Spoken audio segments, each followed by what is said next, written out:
y'all. Welcome back to another episode of Diving In Deep. So I'm a huge fan of drummers. I'm a huge fan of musicians, people who play on my records, on other people's records. I've always been fascinated by that. I used to read the liner notes to see who's the drummer, who's the bass player, who's the guitar player. And so I learned about this guy probably around 2017 when I saw him in concert playing drums for John Mayer. Everybody who knows me knows that I'm a huge John Mayer fan. But he has played on so many people's albums like Post Malone, Harry Styles, Taylor Swift, Lana Del Rey. We have since become friends with him and his wife, and he's just an amazing person. He's not just an incredible musician, but he's also super funny. He has an awesome Instagram page where every now and then he'll just get on there and be this comedian. And he's also an incredible artist, and I own a lot of his paintings, and they're hanging in my home. So I am so honored today to have on drummer extraordinaire, Mr. Aaron Sterling. I was just saying, I'm so burned out that I could literally vomit, but except for the 90 minutes on stage. Of course, yeah. You know. But that's great that you actually still like the 90 minutes on stage. I do. I love the 90 minutes on stage. I feel like I'm a better singer today than I was 20 years ago. So all of that is good too. Yeah. Like all of that is great. And the fans, obviously, I'm in love with, but just the traveling and, because things have gotten... And you do Thursday, Friday, Saturday, Sunday? Yeah, we do about 70 to 80 dates a year. And I went like this. Yeah. And I've been doing that for a very long time, like 25 years. Wow. Really without stop. And before that, it was more like 200, 300, because also doing the radio tours and scary. Yeah. So you're one of the best drummers in the world. Oh, thank you. My body changed. My body language went like this. Oh, thank you. I was like, thank you so much. Cross my arms. But you're also practically a comedian. Thank you. And I love your Instagrams. That's how I really of course I knew about you, and we saw you with John in Atlanta. I think I've seen you with John twice. Oh, really? Mm-hmm. What tour? It was like 2017. So Born and Raised. Yeah. I think y'all were touring Born and Raised. But probably, yeah. You were doing the big festival in Atlanta, and I think it was like a one-off. And we were standing side stage on those bleachers. Yes. Oh, of course. I remember all that now. Yeah. You do? Yeah. Yes, absolutely. I had to kind of get a visual of like the big field. Now I get what you're saying. Yes, I remember all that. Yeah. I can't remember the name of that festival, but I don't think you guys were actually on tour, but you did like that show. I think you're right. Yeah. Mm-hmm. It was amazing. Well, and I have just this deep, deep love for drummers because I play drums. Better than you, probably. Yeah, of course. But, no, I get that. Yeah. Not with these boots on, because it's hard to use the kick drum. I mean, listen, this is steel toe. I play in these. Do you play in those? Absolutely. I can play in whatever shoe. I've never cared about that. Well, some drummers are very particular. I don't. Really? Yeah, it doesn't make a difference to me. Barefoot. Will you wear like a suit jacket? No. That's a great point. No. I remember the first time I had to do that, I did some wedding gig when I was young, and I had never done that. And so I just had to put it on, and you're thinking, oh, this is what you do. Mm-hmm. Never considered the fact that ergonomically, like, this is not happening. Right. But then I just had to figure it out because I could tell the vibe was, don't take that jacket off. Oh, yeah. You're a dumb kid. We hired you. You don't get to do what you want to do. You're just a drummer. And I just was like, God, I didn't know how to do it. Yeah, it's very hard. I bet your pits were so disgusting. And also there's something about a big sleeve. The stick actually gets caught in the sleeve. Yeah. You like lose your stick. It's very bad. I make my band wear suits for our Christmas tour. Nice. But my drummer refuses. So he wears a vest. He looks good, I'm sure. He looks cool. And I think when you can't see the bottom half, it sort of doesn't even matter. Yeah, I think he wears tighty-whities, honestly, sure. on the bottom. So, do you really play drums? Yeah. You started like as a kid or what? Well, I started on mandolin. Wow. And I started, so I have two older brothers. When I was 4, they started taking guitar lessons. Our parents were like, oh, our kids are musical, like for real, you know?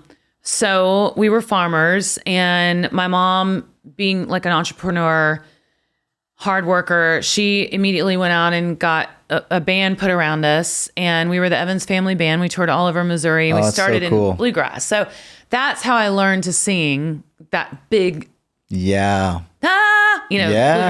vocal stuff. And then I just realized that I love drums. And so I started playing drums. But mandolin is such a percussive instrument, too. Exactly. It makes sense. Exactly. Yeah. So I love, bass and drums are like what I always go to and listen to. And have you played a lot with Pino Palladino? A lot, yeah. I hate you. Okay. That's just so amazing. Is he not so great? Oh my gosh. He's a really, really special musician. His take on that instrument. I always say it's like really hard to have a voice on the bass without sounding like a selfish musician, because it's just like when you start stretching out and playing certain things, sometimes people are like, yeah, but low end, I need the root notes. Can you? Right. But some people have a way of doing it, and he is one of those people who can do that. It's melodic, it's musical, it's beautiful, and yet you're like, I guess there's still a bass player. I don't know how that's possible. It's like both are happening at the same time. Absolutely. Our family's kind of obsessed. We're kind of, like music geeks, nerds. Yeah. And when Avery started, he started on drums too, actually. Really? Avery. And he's a great drummer, but he started wanting to play guitar, and I said, well, you should listen to John Mayer. And he was about 13. And that's, he became obsessed with John Mayer. So then that fueled our family's obsession. Yeah. And then everything. And then that's how, of course, I found out about you. But then I saw your Instagram post about Dropbox. And I was like, that is a man who has the same brain as me. Yeah. I was dealing with that this morning too. Same. I was trying to send a song to my brother, and he was like, I don't have Dropbox. And I was like, of course you don't. I think he also has like an iPhone 10. Right. But I tried to figure out another way to send it to. I hate Dropbox. I hate it. If I could do an anti-promotion for any company, it would be them. Right. I have no problem talking about that. Yeah. It's just too much trouble. It is. And it's, it just stopped me when this is too much. It's like a culture that you have to be a part of. It's like, it's a file transfer service. I don't want to have to be a part of a team and a thing and all these emails. Oh, it's awful. It drives me crazy. Also, everybody can see. So like my management team uses Dropbox for everything. Yeah. Everybody can see like a lot of stuff. Everything. Yeah. Yeah. I go on there and I'm like, not very private, is it? Yeah. Right. It's like we're all living in the same house together. Like, I don't want to do that. I don't. I'm not interested. Like, you barely have your own bedroom. It's like, oh, that little folder, that's private. No, just stop. Right. These are the photos from the photo shoot that have not been photoshopped. Cool. So how many people just saw it? Right. Yeah. I hate it. But anyway, when I saw that, I realized that you're not just, an absolutely phenomenal drummer, but you're also hilarious. Wow, and thank you. Do you just let it hit you and you're just like, I'm going to post about what I'm thinking? I think every post for me is that. The drumming is the same. Anything that strikes me as something worth just talking about, I guess I just do it. Yeah. I don't really think too much about it. Well, because you have a good read on what most people are thinking.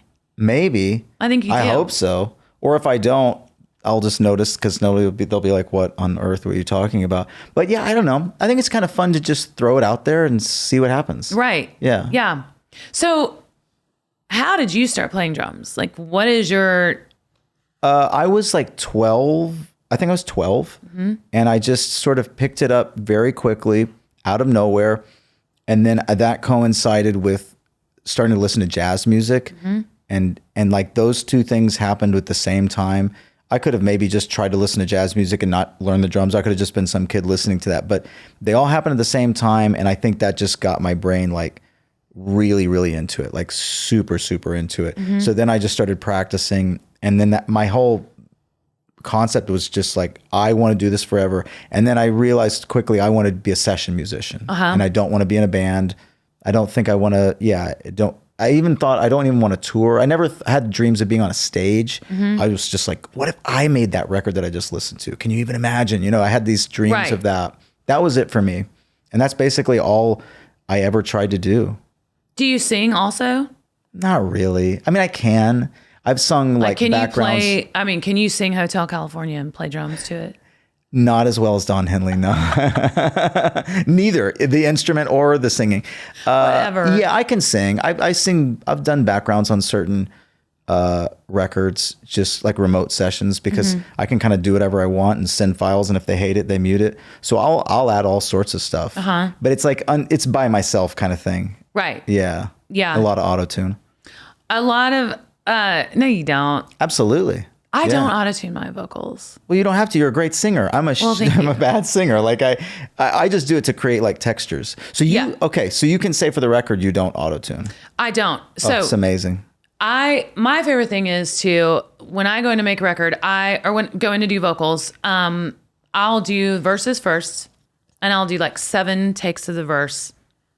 And then because you want to just keep on singing. But you stick with the verses. I stick with the verses. Because that's the universe you're in the emotional world you're in. Exactly. Yeah. I want to stay calm. Yeah, I get that. And it's very hard I hate trying to record top to bottom a song. A lot of people don't like that. Because it's like, you want to just do your very best on the verse, singing soft, singing, like you said, in that mood.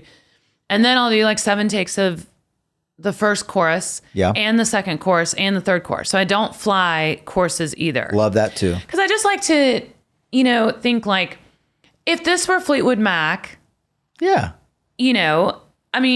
wouldn't be flying. No. And it's not like you don't have the extra time. That's always the thing that bugged me with, I know that was like for a hot minute, that was the thing everybody did. But I thought like, what is the point exactly? Like, you have a few extra minutes to do another one. Unless it's just a simple matter of thinking that it's somehow more pop if it's the same every time. Or if it's just like oohs and ahs. Fair enough. Fly those. Yes.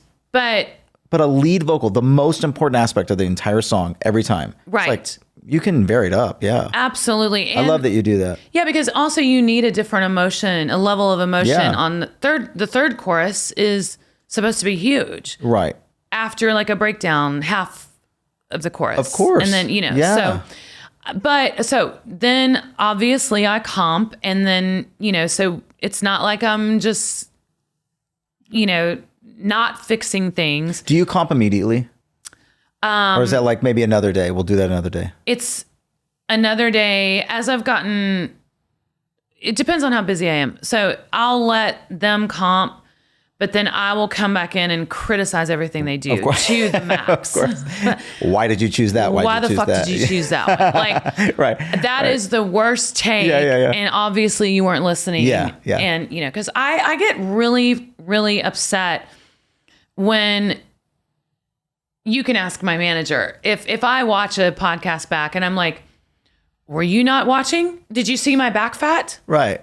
You let that happen. Yeah. You've let that happen. Yeah. Like you were obviously texting. Right. So that's how I am. Not texting. Yeah. Yeah. He's not texting he's on today. it. Yeah. Cause I just said there's back fat on my, oh my gosh, last episode. So I will let them comp. And for people who don't understand what comping is, it's like you take line by line, the best one of each of the takes. Yeah. So if I sing it 7 times. It's the greatest hits of, if you sing verse 1 and you go, okay, that was decent. Let's do it again. Let's do it again. Let's do it. It's just trying to find each section, each word sometimes. Right. And a feeling. Yeah. Like sometimes I'll choose the one that's not the best. Like maybe it's a little out of tune, but it has feels, the thing. Yeah. It's got the emotion. So that's comping vocals for the audience. And then I would rather just run in the studio and grab a word or a line if we just don't have it in any of the 7 takes. Right. I don't know why 7 is the number. It just seems That's interesting. Right. Yeah. Lucky 7? Just lucky 7. It seems right. 10's too much. And 6 is not enough. Yeah. Yeah, exactly. So the answer is no. I don't auto-tune my vocals. I think it sounds... That's not to say that if I write a song and do a demo that I won't let the co-writer doing the demo auto-tune, because I'm not going to stand there and sing a demo. Sure.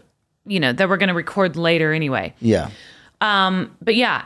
And I just heard recently that a lot of artists in their live shows are tuning their vocals. I think it's very common. Yeah. I can't even imagine that. I still don't understand how it doesn't have latency. And for those who don't know what latency is, I don't even know how to explain latency. But it's like there's a delay. It's like I thought the program was so difficult to use that like, yeah, all I know is oh yeah, for sure. And they're listening to the tuned vocals as well. Correct. So how are you supposed to get better if you're just listening? I mean, and I've been guilty of photoshopping photos for sure. I mean, would you say they're the exact same thing? Like philosophically, or is there a difference? Philosophically, I've never thought about this once, but I'm doing it right now in my mind. It is an interesting thought. Philosophically, probably, yeah, it's the same thing. It's pretty much the same thing. You're like, Although, could you improve? Can a person improve upon certain aspects of maybe the way they look versus vocal lessons? I guess you could say you can improve upon singing. Exactly. That's the thing. Like singing is because we're athletes essentially. So it's just, if I want to be better, then I just need to get better and do better. And, but, sometimes I do want to smooth my skin a little. I understand. Yeah. And, that's not because we're in the entertainment business. And so, if I'm not feeling my best, then I'll put a little bit on. Totally. But I've been called out by my kids because I guess their age is like so anti-Photoshop. And I'm like, that's because you're 19, bitch. You're so good looking and perfect. You're so beautiful. Yeah, y'all have like these perfect abs because you're just young. Yeah. Yeah, you don't have brown spots on your face like I do. But they're like, Mama, you cannot Photoshop. You can't do that. So I'm like, fine. That's so funny. So then I just try to stay as skinny as I can, and that just helps with the That's like that extra 20% to just make it. Yeah, I understood. Exactly. Gotcha. But no, so all that to say, like you wouldn't like it if, for instance, I recorded an album. There was a song called Desperately that Matt Chamberlain played drums on. Yeah. My producer went in, so he's like, played his part. My producer goes in and adds a after every, like, so it's like, and so it sounded like Matt was doing that. Okay. And he did not like it. He did. And because yeah. It's like, I didn't do that. Right, and it kind of sounds, and I agreed totally. Gotcha. Because it's like, that's not what his brain did. Yeah. I have the opposite attitude, but I do understand his. What's the opposite attitude? My attitude is zero ego. Whatever you want is what you get. Oh, and I'm only here to help. So it's like, okay, whatever. These are the drums I'm going to use, but everything I do is with the knowledge that it's not my name. It's your name. And then also it's this producer you've chosen. I always just like let go immediately. And I hope that maybe if I'm obsessed with some part and I really think like, trust me, what I'm doing in the bridge is the greatest thing ever. Please trust me. I'll verbalize it and try to like convince you of it. Yeah. But I still recognize that maybe further down the road, like what if you add some other background vocals? You've now changed the emotional component of that bridge that I thought was so cool, what I did. Right. Then it's like, well, now you need to keep going on that journey, whatever that means. Maybe that means you need to mute my drums or you need to add the da-da-da or whatever it is. Yeah. So I try to just be like, it's your thing. Yeah. But I learned that early attitude. on. Well, I try, but I get it. At the same time, I understand musicians like Matt and a lot of other people that are like, no, it's not what I played. Yeah. And I think that's a personal choice. And I think that's cool too. Because maybe for them, it's a little bit more like I'm an artist as well. I guess I just try to like serve the song and I don't know. I'm not trying to sound altruistic. I just mean that that's all I can ever think of. It's like, it's your thing. I'll just do my best and then mess around with my stuff later. I couldn't care less. Well, so you're very humble and you're not, but and Matt is too. I'm not saying that. Oh no, he's amazing. He's amazing. And but he is a very artistic. He's a good example of somebody. He's got a style. And I would say I get that. I'm not surprised at all. And I know tons of beautiful musicians that are like that. I just don't have that attitude just because that's who I am. But it's not like a better or worse thing. Yeah, it's just a different approach. So, and we don't have to have this in the thing, but obviously. You started out, where are you from? Texas. You're from Texas? Yeah. What part? Dallas, basically. Okay. First 10 years, Dallas. Second 10 years here in Nashville. and then 20 years in LA. Wow. And then back to back here. Nashville. Yeah. And how long have you been here? 4 years. Okay. Me too. I've been back in Nashville about 4 years. 4 Where or 5 were you? years. I raised my children in Mountain Brook, Alabama, which is basically Birmingham. I don't think I knew that. Yeah. So when I think I reached out to you or something, which I was really nervous to do because I was such a fan. Oh. But I think I reached out to you about your Dropbox thing or something. No, I remember that. Yeah. I had just moved to Nashville. That's when you had moved. Yeah. Back here. Wow. Yeah. So maybe 5 years now. So you had been gone from here for like what, 15 years? Yes. Wow. Yeah. So Jay, my husband, is from Alabama, and he was quarterback at Alabama. Right. And he won the national championship in '92. Wow. So, and he has 4 kids. And so I was just like, I can do my career from anywhere. True. You need to be where And you're your still kids central, are. And bussing out of there. exactly. Yeah. So yeah, my kids grew up in Mountain Brook. Wow. And then right when Avery graduated high school, he moved here. And then when he moved up here, it was just kind of like, you know, a big learning experience for me because, as you know, the music industry is so very different. It is. Than it was like when I got my deal. Drastically. I don't even know what it is. It's not black and white. That's all I know. Correct. There's not like these things that you go, okay, and this is how this works if you want to do this. And I don't know how any of it works, but it's kind of exciting. Yeah. The transitional state that it's in, to me, is like better to have a positive attitude and just say, I guess there's a lot of options and we don't know what works, but just throw stuff at the wall. Right. Right. At least that's the better attitude to have, I think, other than like, I don't know what to do, so I guess I just won't try. Exactly. Yeah. And no reason to be frustrated because, like you said, I mean, it just is what it is. Yeah, and you have literally people at every single level failing in some ways and obviously succeeding too, but meaning that we're trying different things out. Everybody's trying things out. And it's just like, I don't know. But I think that's kind of what's cool about it in a way. Mm-hmm.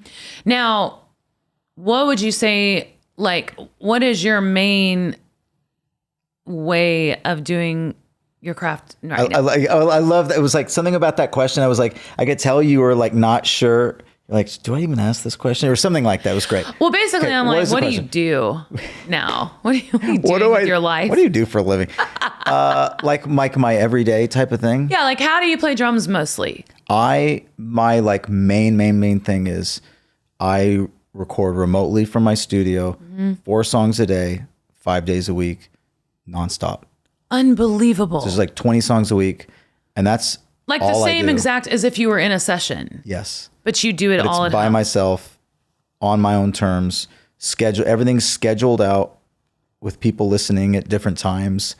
You know, like around 10 o'clock, I'll send you take 1, listen, see what you think, you know, and there's like a little back and forth. And then eventually a few hours later, you're happy and there you go. And that's what I do all week long. So like if I was going to go in and make a record, you wouldn't be in the session. You would be doing it from home. I'm totally open to doing it. And I do go out of my studio. It's just that so many people ask me to do stuff from my studio that I find I'm always booked at my studio. But I'd still leave. I mean, I was doing a session not that long ago at another studio, like Blackbird or somewhere. I'm always open to doing it. It's just one of those things where like, the other business, I suppose, is the thing that just keeps churning. Right. So it's sort of like, I can't do that. I think I'm already doing these songs. And I love doing both. I truly do. It's just the other thing is like the thing that everybody asks me to do, I guess. Right. But I love going and playing with other musicians, especially when it's like true, like organic music. Yes. But when it's like pop music, it's hard to do that with a bunch of people because my role is actually to like construct the beats in a way that's not like a normal drummer. And I'm programming, I'm doing this. I just kind of need to be alone at that point. But to like play with a band and really like play music, I love that. Yeah. Yeah. So I want to talk about Born and Raised. Yeah. I would say it's one of my favorite albums of all time. I love that album too. That's a lot to do with everything you did on it. Well, that's really nice. I love your drum parts on that record. I mean, it's just... thank you. And the way your kit sounds, like it's just everything about it. Yeah, that was a special album. Will you please tell me about making that record as much as you want to talk about it? Yeah, I mean, it was a really, really magical time. I met John at Electric Lady shake hands, and we immediately start playing. Is that the name of the studio? Electric Lady Studios in New York. Yeah. Okay. Yeah. Should I have known that? Am I like not cool? Damn it. You're like, did I just make Electric Lady? We're gonna cut that out. Yeah. Electric Lady was a studio made for Jimi Hendrix. And obviously, if I'm wrong, all the people in the comments will be like, that's not technically true. Okay. I believe it was made for Jimi Hendrix. He barely got to use it. No one watches my podcast anyway, so it's fine. Go ahead. And then he passed away. But that was basically the lore of that studio. And it's still one of the best studios in New York. It's pretty much the only studio alive at this point in New York. But yeah, we did it there. Okay. Met him. And then like within 5 minutes, we're playing Queen of California, which wasn't a song. It was a riff. He was like, I don't know what this is. You are kidding me. Yeah, it just starts playing that riff. And, you know, it's funny. I'll tell you a fun story. What you hear on Queen of California, the bass and drums, is me just meeting him. We then played that song 150 times over a course of a year. But then he kept going back to something about the drums and the bass when it wasn't a song. He just had a riff, you know. I don't even think he had like a 5-chord. He was just trying to figure out a song. No melody, no lyrics. But he kept going back to wanting to add things to the original thing that had happened when we're just sitting like going, I don't know, what are we doing now? Because it was magic. Yeah. And there was an out-of-tune piano that Chuck Leavell from the Stones played on, and that was his solo. And they had tried to like auto-tune that because it was like, and then eventually everybody kept saying, I don't even hear it out of tune. Like, what's the problem? I don't. Yeah, exactly. And so little things like that, there's just so many stories like that, but that was a magical record. And we spent essentially a year making that record, just back and forth in New York. Then you go to LA, then you go back to New York, try another studio. And it's just his thing. It's truly amazing. I mean, and did Don Was produce that? Yeah, he co-produced that with John. That was their first time working together too. And so we ended up, I think we made 3 or 4. I think there's actually there's a record that Don was a part of with John that's never even come out that we made. So I think 4 records total that they've done together. So that was cool, them meeting each other. I had worked with Don a bunch before that. But I don't know, the whole energy. So did Don call you in for this session? No, Shawn Hurley is who called me in. Shawn Hurley, the bass player. Yeah. Yeah, John had tried a few drummers out for it. I think he was just trying to figure out like, what is the sound of this record I'm trying to make? Because it was a departure. Yes. And Shawn Hurley was the one who was like, you got to call my friend Aaron. And then, so I knew Shawn and I knew Don, and the whole thing just kind of worked out great. Yeah, it did. We really hit it off. It was a lot of fun. The 3 of us just hung out all night, every night, forever. Yeah, months and months and months, yeah. And Queen of California, so the lyrics just came later. I mean, the way he does it, I mean, yeah, I don't think he'd have a problem talking too much about it. He is such a brilliant guy. Like, I think he has some songs that he just writes a song, like the way a person writes a song. And then there's other things that he just kind of starts creating a track, and he's like, don't worry, there will be a song. And he's like very confident about it. And each day some interesting line shows up, and he just keeps saying it over, and he looks at everybody like, right? And you're like, that is a good line. That's a really good line. He doesn't know what it means yet. Right. It's like, does that mean the girl is, or am I? Because I really don't know what Queen of California means. I would let him probably explain it. But it's that, it's really cool that particular record was cool to watch him construct those songs, because he knew he had a vibe, but it was more like just writing the song around what was kind of already starting to happen. Yeah. It was really, really cool. Oh, I'm so jealous. Oh my God. That just sounds amazing. So like, you've worked with everybody pretty much. You've worked with so many different artists. A lot of people, yeah. Who are some of your favorite producers to work with? Favorite producers? God. Don would be one of them. Dan Huff, you know, here in Nashville. Peter Asher is a legendary guy. He's just an interesting guy. I mean, there's so many. I wouldn't know where to begin, and yet I just began. Well, that's amazing, because I can't remember people's names. I just cannot. Yeah. I mean, there's so many producers, and I will say this, what's weird and kind of cool, but kind of not, like, the last 10 years of my career, there's a lot of producers that I like a lot, and I've never met them in my life. They're just in text, but I love them. Like we're friends, and we're like enjoying I love the music they send me, and I can tell they're great people. I've never met them. Or maybe I met them one time at a party and they go, I'm the guy that did that. And they're like, oh, hey, look at that. So in that way, like there's endless amounts of producers that I love, but it's just, I don't necessarily get to be in a room with them as much as I used to. Yeah.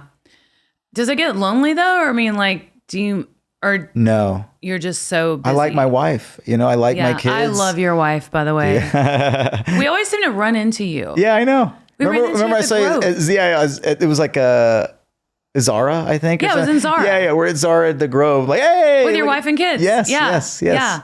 No, I love it because I also feel like I was in a room with musicians for 20 years. Like I'm cool. I did that and I'll still do it, but like life's short and there's other ways of going about all this stuff. And I love constructing music this way and then having the ability to like go to coffee with her or pick my daughter up maybe, or do this or do that, or like, oh, look, I can go, whatever.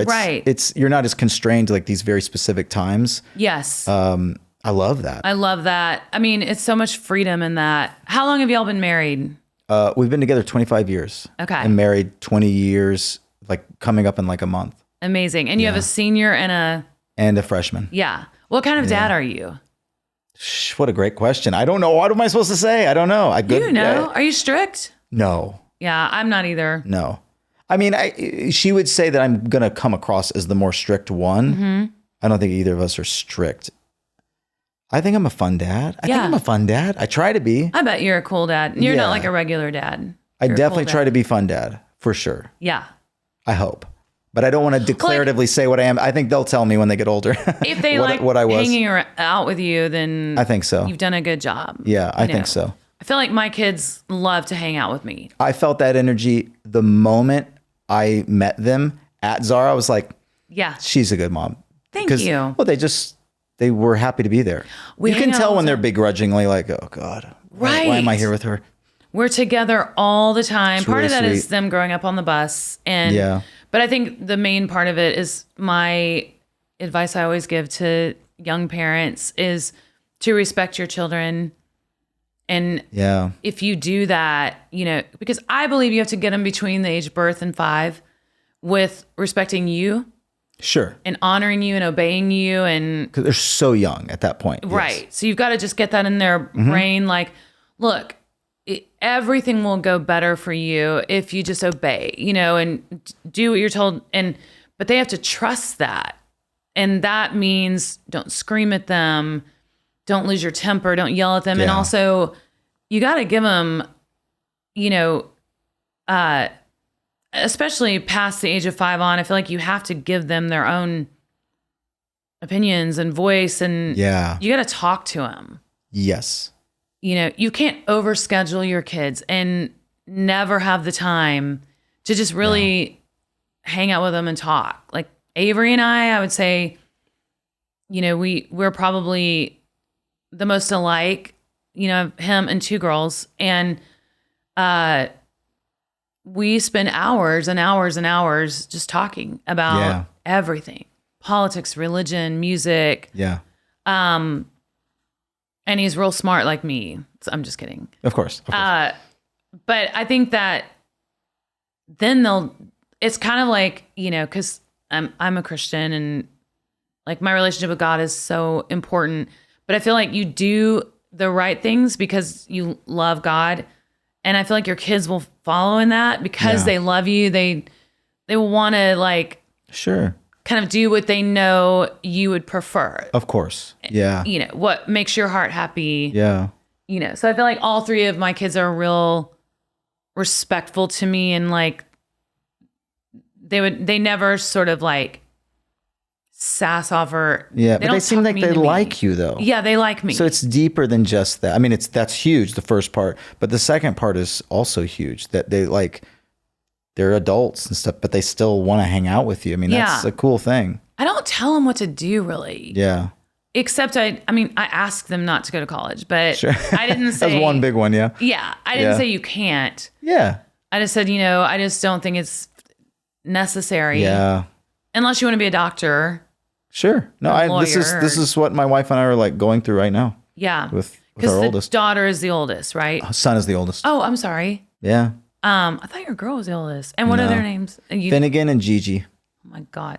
Your son's name is Finnegan? Yeah. I forgot about that. That is so cute. It's a good name. That is a great name. I like that name a lot. Do y'all call him Finn?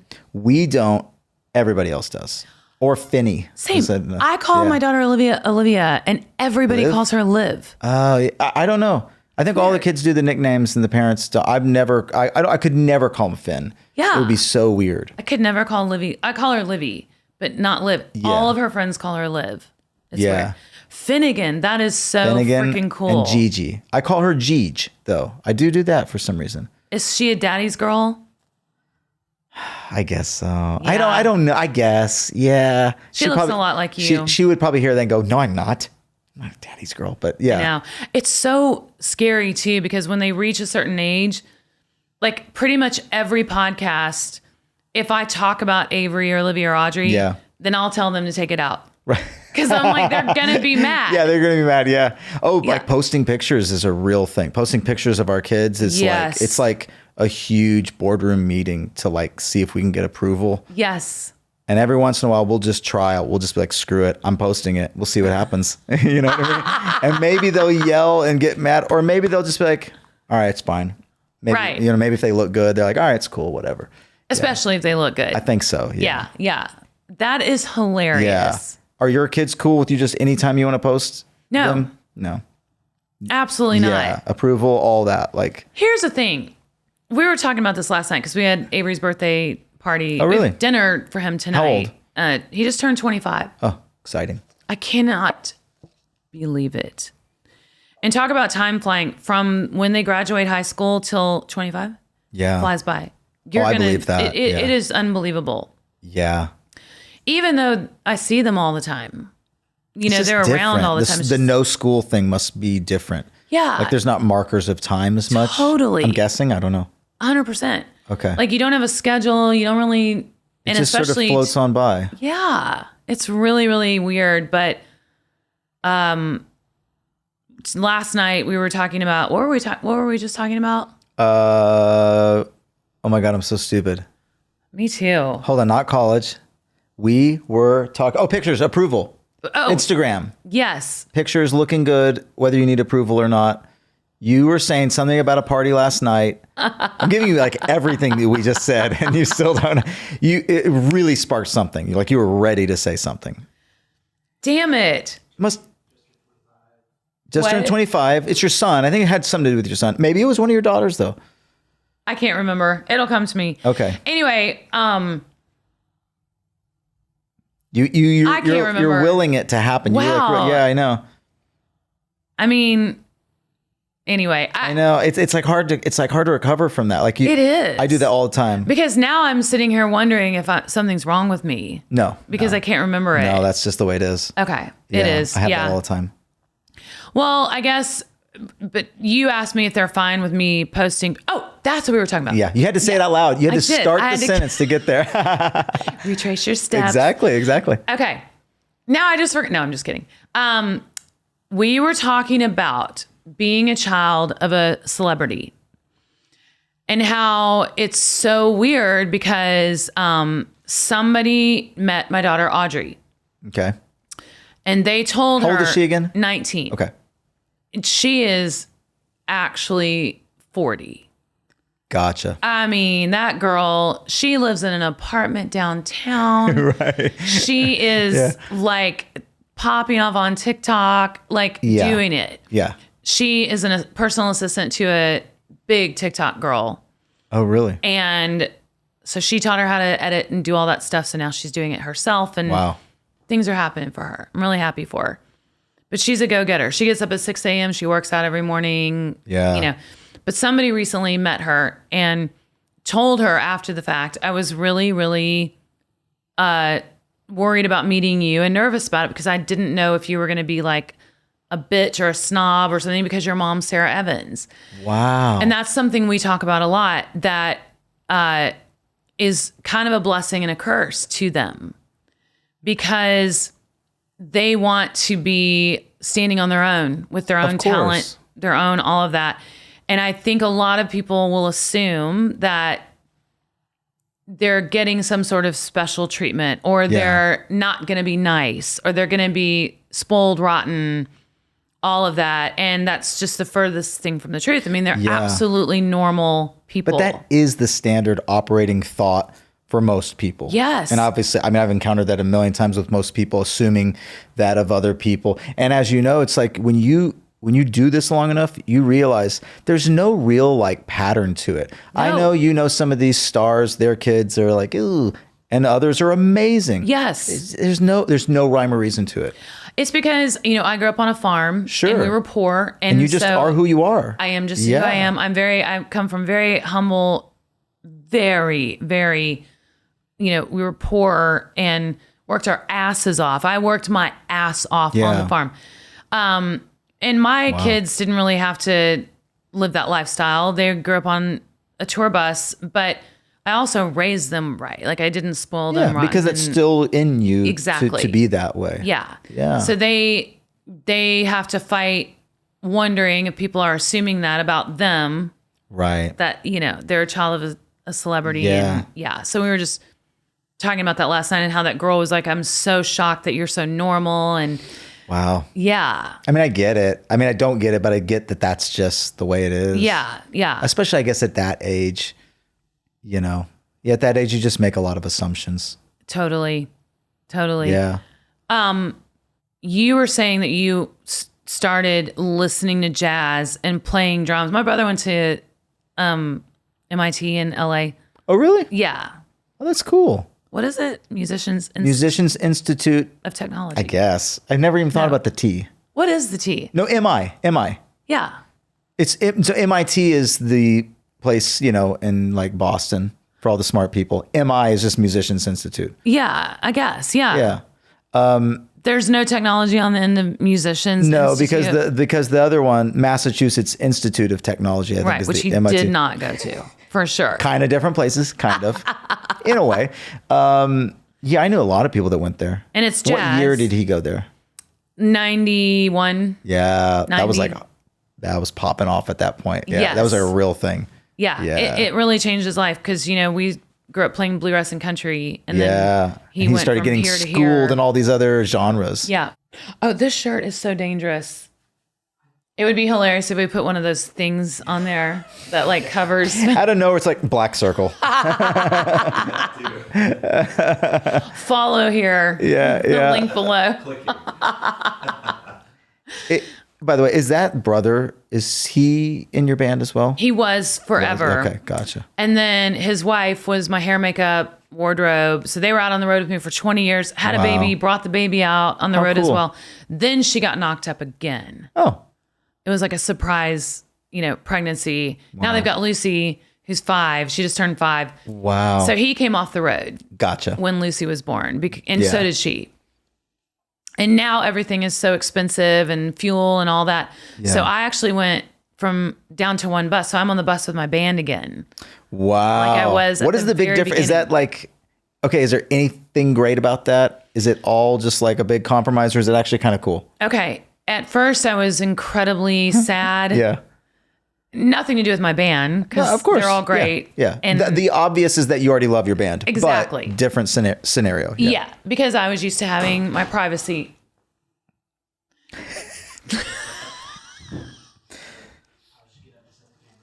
Yes. Love my band. But I was very sad at first because it obviously felt like going backwards. Of course. Yeah. And, you know, what I don't want to do is still be touring when I shouldn't be. Right. Right now, I'm still good, I think, because like I said, I'm a better singer now than I was 20 years ago. Yeah. I don't know if I already said that to you or I did to somebody else. No. So I'm really a bragger. I was sitting here. I remember. I brag a lot. I mean, you said it like 19 times since I've been. No. I respect that, by the way. And I know other people who say that too about their voice. Like, well, you're probably a better drummer, I'm sure.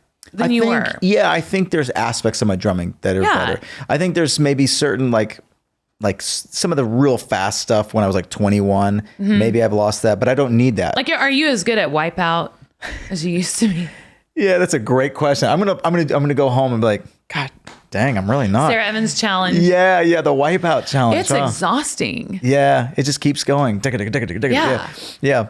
You know what I love to do to my drummer is just say goodbye forever on the walkout. Oh my God. Forever. It's literally a drummer's worst nightmare. It's like, are you serious? You're walking to the left and now you're going to the right. You already went to the right. Why do you got to go to the right again? I'm still playing. They're like bashing away. What is the last song too? Born to Fly. Yes, it's like not crazy fast. It's not. It's like but it's high energy. Spin Doctor song. Yeah. I love that song. Well, that's So I came up with that drum part. Really? Yes, because we wrote Born to Fly as a bluegrass, like train beat. Wow. So like, sure. Bluegrass, totally. But then I was like, this is kind of cheesy. It needs to be there needs to be something else. It felt like a little too cute. Too cute. Yeah. Yeah, exactly. Thank you. Yeah. And so I knew that we were going to call Matt Chamberlain in. That was the first time he had ever been to Nashville. Really? First country record he had ever played on. Wow. I just heard him on the Wallflowers album, and I was like, and this was before the internet. Right. So I was like, someone has to find this drummer. Whoever the guy is, get him here. Yeah. Found him in Seattle. Yeah. And they were like, we got this girl. She's had one number one record, but this next album is going to be incredible. Right. Will you come play drums on it? And he was like, yeah, sure. And so we played a trick on him, and he came in, and everybody was doing the number chart, charts. And he had like this yellow legal pad, and he was like making all these weird, like just, I don't know, notes, scribbles. It was really weird. Yeah. And so I said, okay, the first song that we're going to do is a song called Rocky Top. And it's kind of an old, and we were all in on it. And so we played him like the Bill Monroe version, like a really old bluegrass. Traditional. I was on a rocky top. And he was like making all these notes, and then I was like, no, I'm just kidding. Oh my gosh. And then I think Born to Fly was the first one we tracked. But really? Before we went in to track it, I told Paul Worley, I said, I really think Born to Fly needs to be like the Spin Doctor song. What's the name of the song? Yeah, Pocketful Kryptonite was two princes. Two princes. Two princes. I think so. Yeah. Yeah. That. Yes. That's what I wanted it to be. And I don't know why we're talking about that. Did I take a pain pill before this episode? I mean, I'm in the same. Remember. I swear, I'm in the same boat. Maybe it's I don't know how we got here. We were. I mean, I think we were talking about Wipeout, and then somehow it was that. And how? Yeah, you said, "What's the last song?" What's the last song? That's what I asked. So it's not too bad. And then I said I like that song a lot, and then you were like giving me history about the song, which I'm enjoying. Yeah, it's interesting. So, that kind of like thing. And he came in and he was just kidding around, kind of like the Queen of California thing. Right. He went in, and after we'd played the trick, it was like a big everybody was comfortable with everybody. Right. He's probably a relief. He's like, thank God I don't have to play like. Oh yeah, he was having. Glenn Worf was playing bass. Yeah, he's great. He's amazing, and they had like a love fest. Oh, that's cool. They did, and so he was just messing around, and I was like, oh my God, we should totally keep that. So that's how the beginning of Born to Fly happened. That's so cool. All that. I love those stories. I do don't too. You? Absolutely. I'm sure you have so many more that you're not sharing with me right now. I don't know. It's hard to remember things. It is hard to remember things. It's so hard. And especially when you travel.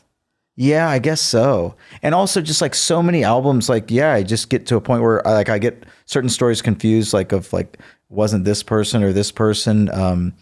I don't know. It's hard. I do have a lot, I guess.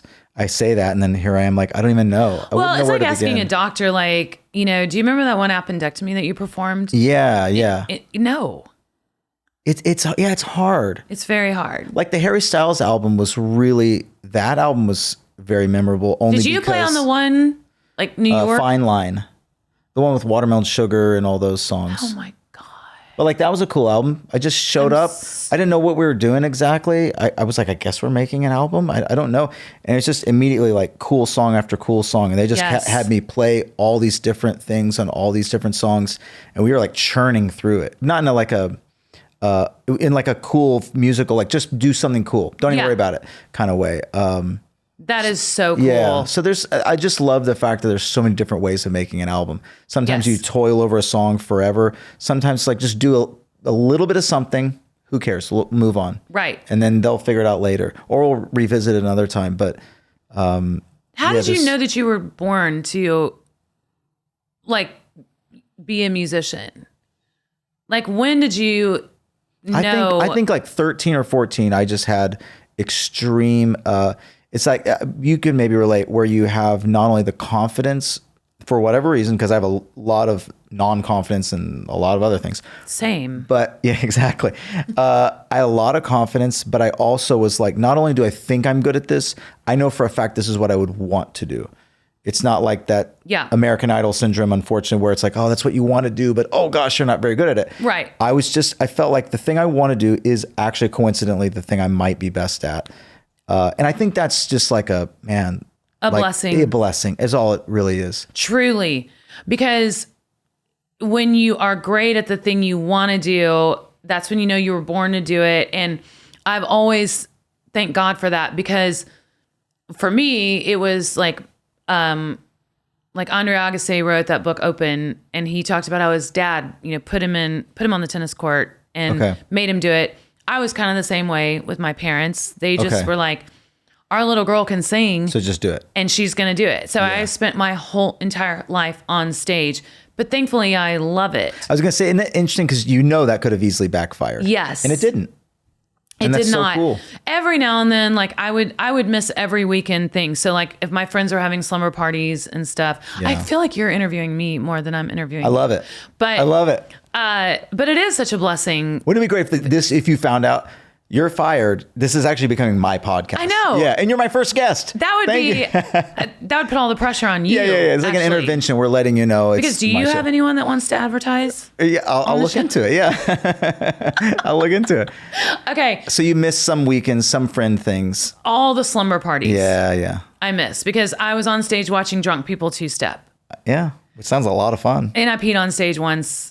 Really? I did. Wow. Yeah, I was only like 8, 9, or 10, something. I got hit by a car when I was 8. And then when I went back to music, I broke both my legs, both my arms. Wow. But then started performing again around 9 or 10. And our manager wouldn't let me go to the bathroom. It was too late. Our 15-minute break was over. And so I got back on stage, and my brother Matt was playing bass. And thankfully I was wearing boots and a skirt, and I just peed right into my cowboy boots. Wow. Yeah.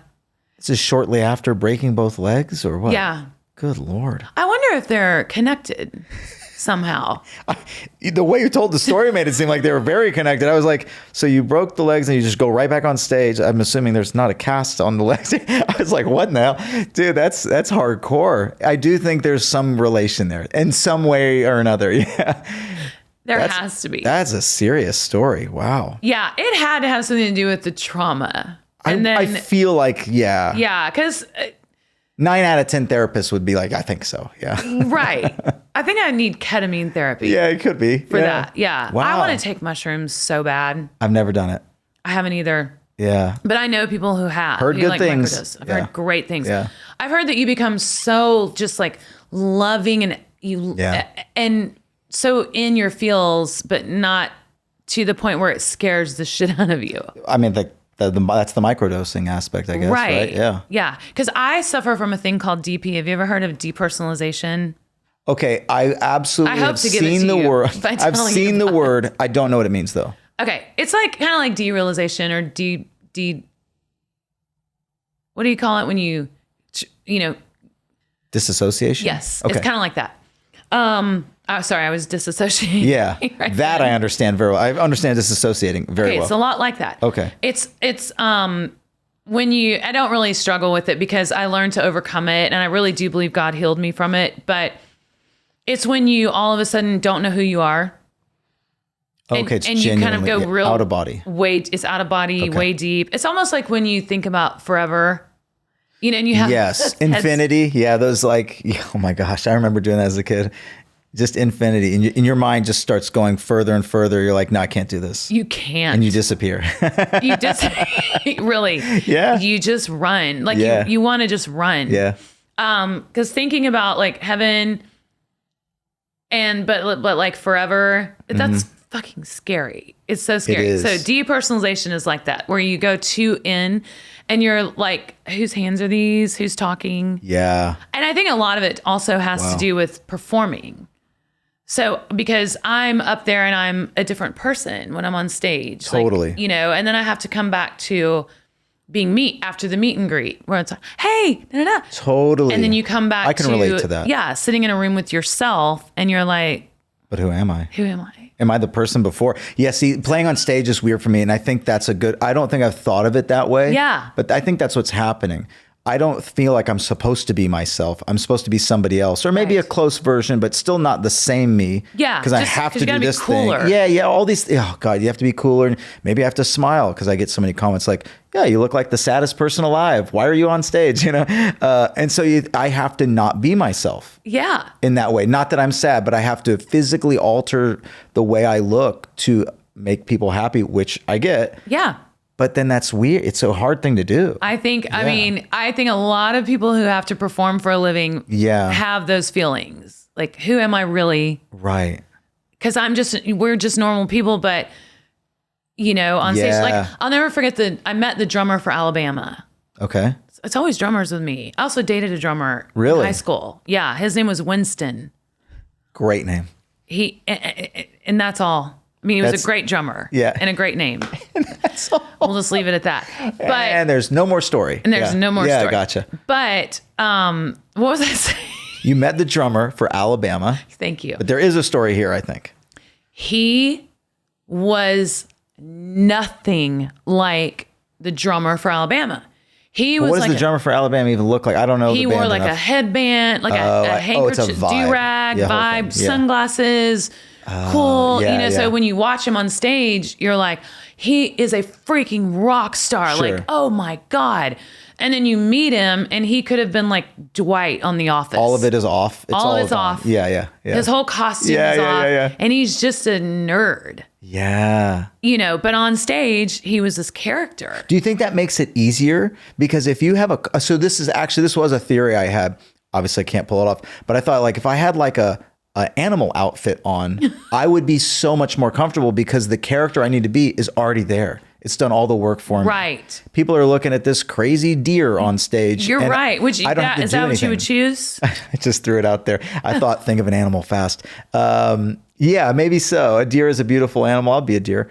But I wonder if the more like things you put on your body like that aren't you. Yeah, you're hiding yourself. Yeah, you're like, cool. Exactly. Yeah. Yeah. Well, like for instance, I talk really Southern on stage. More Southern. Oh my God. It embarrasses me. You know you're doing it or you don't know you're doing it? No, I just hear it after the fact. How interesting. Like already, you said one word and I was like, whoa. Yeah. Right. That's what I do. Wow. And I don't know why. I'm not even from the South. I'm from Missouri. But on stage, I talk so Southern. Wow. And is Missouri not the South? Well, it kind of is. I'm not arguing. I never thought of it that way. It was divided in the Civil War. It is. And so and we are from the more southern part of Missouri for sure. Okay. My stepfather sounds like he's from the South and gotcha. But not like I do on stage. Wow, how That's interesting. just ridiculous. Oh, you need to go 15 years in Alabama though. I bet that's got to do something to you. It did. I mean, yeah, it definitely had. Alabama's a rich accent for sure. And I know you were an adult, but still, like, that's very rich. Very, very rich. Can't leave without talking about your art. Sure. Okay.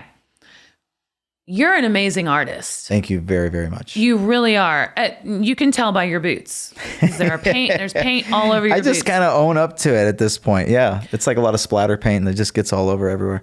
I am not. You've tried? No. But How do you know you're not? Well, I can't draw a stick person. I can't either. Oh, really? That's why I make what I make. That's why I make abstract art. Oh, okay. I can't draw. So you don't have to be able to draw. Apparently not. Okay. No. I mean, I know. I wouldn't. I'm awful. Draw a portrait of her. It would be horrific. Okay. No. Okay. So I don't care. That's not my goal at all. Got it. Yeah. Well, you are an amazing artist. Thank you. I was shocked the first time I saw you post something. And I was like, I want to buy that. Immediately. And I think I have 4 of your pieces now. Yeah. I want more, but I just can't afford them right at the moment. You're kind of expensive because you're so good. No. Unless you were just gouging me because you think I'm rich. I'm not. Like, I love. Have you publicly talked about that? No, we're gonna bleep that out. Great. We're gonna. I was actually thinking. I was like, "There's no way you're keeping that in there." Yeah. No, I am not doing that. I would never do that. Are you kidding me? No. I even told you. Oh, we'll talk about it later. It's fine. Well, it's really, really incredible. When did you start painting? Like a year ago. What? I can't even believe that. Yeah, just a year ago. I came out of nowhere. Did it come from anger? No, it came from a lot of things though. It definitely came from a lot of like emotional things I was working on, a lot of stuff. And I think out of nowhere, I just started collaging. I don't know, the idea of like taking things and just like putting things together, like visually, I just got obsessed with collaging for like 2 months. And then immediately I was like, why am I acting like I can't also paint? Let's just see what happens, you know? Right. It could be awful. And the first things were awful, but then I just got obsessed with what paint actually is. Like trying not to think of it as like, what you grow up just thinking like, or you're either an artist or you're not. I just thought paint is just a material. It's like liquid. It's oil. It's all these different things. Just what happens, and just start from scratch and just truly like keep my mind open and try to make whatever I can make that, and hopefully until it gets to a point where it's beautiful. And that's basically all I'm trying to do. It's totally my taste. I mean, as you saw when y'all came over to my house, and this house, we're just renting this house because I'm looking for the perfect house. Yeah. It'll never happen. Okay. I won't never find it. Yeah. It's either, and I'm also waiting and hoping the prices go down. I think they will. Everything's real expensive. I think it will too. Interest rates have gone down 0.5. Exactly. So things are happening. There's no rush. I love the house we live in now. If they would sell it to me, I would buy that one and just remodel it. It's a really cool house. It's very cool. And I mean, I only say that just because I'm renting it. I'm not bragging, but it could be so cool because it's built in 1940. But all of my, design, I have a decorator, my friend Lisa Flake in Birmingham. So all of your stuff just goes so seamlessly into everything that I love, and the colors, and it's incredible. And you just did a show in Leapers Fork. I did, yeah. Right? Yeah. Yeah, I'm represented by Leapers Creek Gallery. Did you gouge them too? No gouging. Nobody's Craig gouging. not even watching and listening. He doesn't even know. He doesn't know about the back fat or anything. It's just, I probably have back fat. Probably so. No, I can't say that. Yeah, I do. And you're not telling me about my back fat. Yeah. Right. I know we don't work together, but just as a friend, I would think you would at least, Leapers Creek Gallery in Leapers Fork. So that's where my paintings are. Okay. So you're like... Yeah. That's like, they represent me. They're the greatest people. Well, I want everybody to know that so that they can go. Yeah, please. And buy your stuff because... Go check it out. God, it's amazing. And the thing you posted today, and it had I thought it was like a chair. Yeah, I don't know what it is exactly, I don't either. But I ended up painting over it. Oh, you did? Well, I liked it, but I was maybe going to buy it, but you painted over the chair. Yeah, it's going to be better, I'm sure. Okay. I don't know if you can relate, but it is it's probably like songwriting where you're like, I like it, but I don't love it. So can I make myself love it by doing just something small? Or does the something small actually make me hate it more and screw it, starting over? Gotcha. That's what happens with a lot of these paintings. Sometimes you can just do the extra something. You're like, we're almost there. We're there. Other times, you're like, no, it's either all or nothing. And you just stop and you start from scratch. Are you a really disciplined person? I am, yeah. You seem like it because it takes, a lot of discipline to just make yourself start doing something like that. Yeah, it does. I'm just super obsessed. Like, I always have like a thing I'm into, and then it's just like I'm beyond obsessed. Okay. So the discipline almost comes easily because my brain won't shut off with whatever that thing is. I want to get to a place in life like that. I think my life has been running me, to quote Loretta Lynn, Paul Hunter's daughter, for so long that I want to get to a place where I become obsessed with something. Like one of my dreams is to maybe own like a bed and breakfast or a little hotel. Like I'm watching this show called Hotel Portofino. Okay. Highly recommend it. Reality TV or? No. God, no. Who do you think I did. I swear I was just asking. No, I love reality TV. No, it's like a PBS show. I love those masterpieces. So it's just picturesque, beautiful thing. Okay, it takes place in the 1920s. What city? In Portofino, Italy. Oh, it's the name of the show. Aaron. Well, I don't even know if I don't even know if it's a real place. It could just be made up. Great. But they moved from England, and she had a dream of opening a hotel in Portofino, Italy. Right. And it's the girl that was in that Brad Pitt movie, The Devil's Own, with Harrison Ford. I remember the movie. I don't remember who that is. She was like Scottish, and she helped him. Oh, yeah. Something like that. Oh, that's where he had like the Irish accent, right? Yeah, Irish. Yeah, sorry, Irish. And I don't think he did so hot with the Irish accent, did he? Not really. And I like Brad Pitt. We all love Brad Pitt. We all love Brad Pitt. And that goes I think he'll be saying. okay that I said that, yeah. It's fine. Yeah. It's fine. And he's from Missouri. Oh, that's right. Brad Pitt nor John Mayer have ever acknowledged me, either of them. I'm sorry. It's hurtful. Yeah. It is. But we'll see. Yeah. But time will tell. It's that girl. Okay. She's the mom, and she runs the bed and breakfast. She runs the hotel. It's so amazing. I want to find something like that in my life. Oh, that'd be cool. This podcast is kind of that. I was going to ask, like, is this it's kind of a version of that? I'm falling in love with it. Oh, that's cool. Yeah. At first, and especially, and that's why I'm so grateful to people like you for coming here, taking time out of your day. Because I know y'all have kids. You're so busy. You've got painting to do, tracks to make. Yeah. But I really, really do appreciate you being here because I am falling in love with this, and it feels like it's really cool. Yeah, it's a way to, and I like the long form conversation and just exactly. And obviously there are so many people that are obsessed with you, musicians, because of it. It's true. Okay. I mean, I don't know what would you say if somebody said that to you? I would say, I know. All right, maybe I'll try that next time. Well, okay. Yeah, you know what it's like to be a young musician. Yeah, I understand. And you're Googling all these who played on John Mayer's. I did all that stuff. Yeah, on Harry Styles. So there are so many people that are just going to go, I can't believe I'm watching Aaron Sterling just talk and getting to know who he is and what he's like.